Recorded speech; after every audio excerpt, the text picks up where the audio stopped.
রিক্সা চালাই। বিয়ে করেছিলাম আজ থেকে 1 বছর আগে। আমার মতো এক গরিবের মেয়েকে বউ করে এনেছিলাম আমি। অভাবের সংসারটা খুব সুন্দর করে সাজিয়ে নিয়েছিল ও। বুঝতে পারি বউ আমায় খুব ভালোবাসে। আমি যখন রিক্সা নিয়ে বাড়ি ফেরি, ও আমার জন্য গোছলের পানি তুলে দেয়। মাঝে মাঝে আমিও অবশ্য তুলে দেই। বাড়িতে কারেন্ট নাই, খেতে বসলে ও পাখা দিয়ে বাতাস করে। গরমের রাতে দুজনে অদল বদল করে পাখা দিয়ে বাতাস করি। ভবিষ্যৎটাকে সাজানোর গল্প করে দুজনে। গল্প করতে করতে কখন যে ঘুমিয়ে যেতাম বুঝতে পারতাম না। রিক্সায় বড় বড় সাহেবরা তাদের বউকে নিয়ে উঠত। দুজনে মিলে অনেক গল্প করত।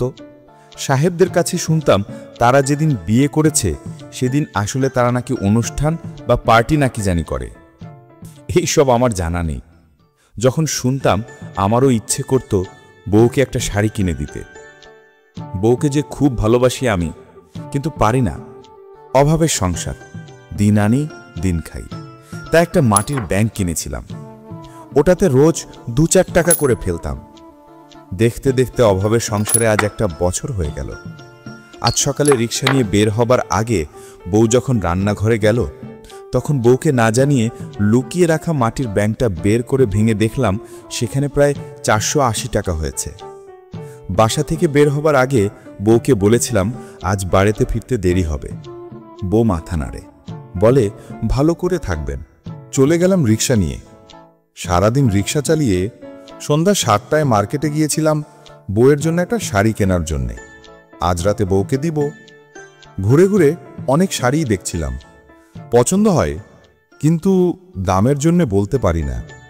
অবশেষে দোকানিকে বললাম, ভাই এই কাপড়টার দাম কত? 1500 টাকা। আমার কাছে তো আছে মাত্র 480 টাকা। তাই ফিরে আসলাম। মার্কেট থেকে বের হয়ে বাহিরে বসে থাকা দোকানদারদের থেকে 480 টাকায় একটা শাড়ি কিনে নিয়ে বাড়িতে চলে আসি। মাঝে মধ্যে ভাবি এই দোকানগুলো যদি না থাকতো তাহলে কত কষ্ট হতো আমাদের মতো গরিবদের। ফুরফুরে মেজাজে বাড়িতে ঢুকলাম। অনেকদিন পর বউকে কিছু একটা দিতে পারবো ভাবতেই বুকটা খুশিতে ভরে উঠছে বারবার। রাতে খেয়ে ঘুমিয়ে পড়ার ভান করে শুয়ে আছি। 12টা বাজার অপেক্ষায় চোখ বন্ধ করে আছি। কল্পনার জগতে ভাসছিলাম বউকে দেবার পর বউ কি বলবে, কতটা খুশি হবে। রাত 12টা বেজে গেল। বউকে ডেকে তুললাম। ডেকে তুলে বউয়ের হাতে শাড়িটা তুলে দিয়ে বললাম, বউ আজ আমাদের বিবাহ বার্ষিকী। আজকের তারিখে তুমি আমার এই কুড়ে ঘরটাতে এসেছিলে।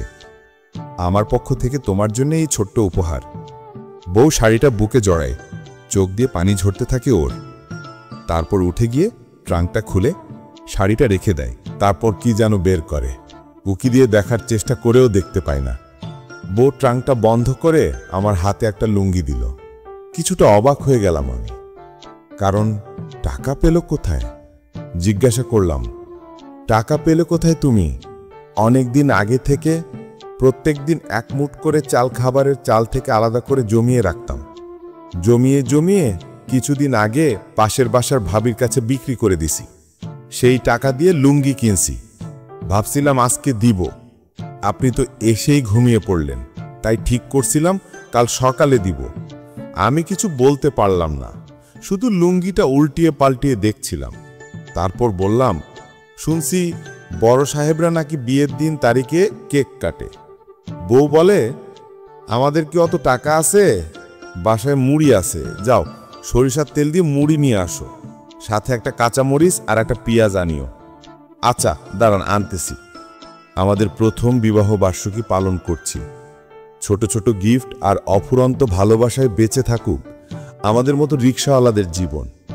কথায় আছে, মনের মহব্বত থাকলে কুড়ের ঘরে থেকেও শান্তি। আমাদের এই গল্পটি যদি আপনাদের ভালো লাগে অবশ্যই একটি লাইক দিন, শেয়ার করুন, আর নতুন হলে সাবস্ক্রাইব করুন, আর সুন্দর একটি কমেন্ট করুন কোন বিষয়ে ভিডিও চান। আপনাদের কমেন্টের প্রেক্ষিতে আমরা ভিডিওগুলো বানিয়ে যাব।